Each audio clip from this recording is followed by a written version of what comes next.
Viewers देखिए कितना खूबसूरत और क्रंची सा कलर आया है। रेस्टोरेंट जैसी फ्राइज़ घर में बनाएं और कमेंट में मुझे ज़रूर बताइएगा कैसी बनी है और वीडियो को स्किप मत कीजिएगा।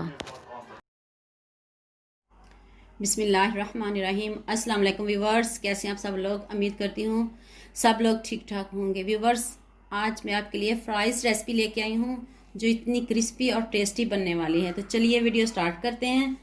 सबसे पहले फ्लेम ऑन करते हैं और इसमें 1 कप दूध शामिल करते हैं। ये देखिए इतनी मज़े की बनने वाली है। व्यूअर्स अब इसमें मैं 2 अदद कटे हुए आलू जो मैंने अच्छी तरह धो के काट लिए हैं वो ऐड करने लगी हूँ। ये देखिए अब आपने इसको उबाल आने तक पकाना है।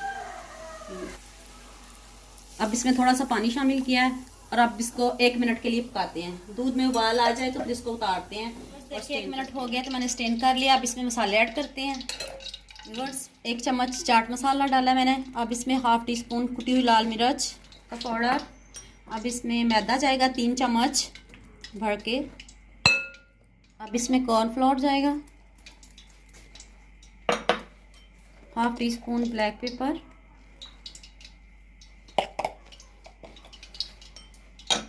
और हाफ टी स्पून तिल। बस देखिए अब मैं इसको मिक्स करने लगी हूँ।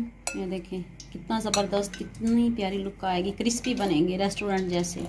जो हम रेस्टोरेंट में खाते हैं बिल्कुल वैसे ही बनेंगे। ये बस देखिए 1 मिनट हो गया तो मैं इसको फ्राई करने लगी हूँ। ये देखिए आपके सामने डालने लगी हूँ। हाफ मीडियम पे रखने हैं इसको।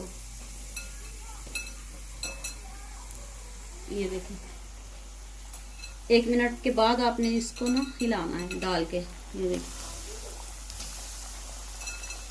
व्यूअर्स देखिए 1 मिनट हो चुका है। अब मैं इसको हिलाने लगी हूँ। ये देखिए कितने क्रिस्पी, ये देखिए यमी बनी है। निकालने लगी हूँ। ये देखिए कितनी क्रिस्पी और कितने ज़बरदस्त बनी है।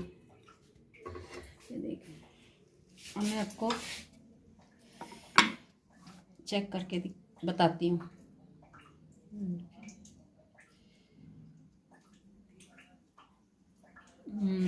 बहुत मज़े की बनी है। आप भी मुझे कमेंट्स में बताइएगा आपको कैसी लगी। वीडियो देखने का बहुत शुक्रिया। अगर आप मेरे चैनल पर नए हो तो मेरे चैनल को सब्सक्राइब कर देना, लाइक कर देना, शेयर कर देना और बेल आइकन का बटन प्रेस कर देना। ओके, अल्लाह हाफिज़।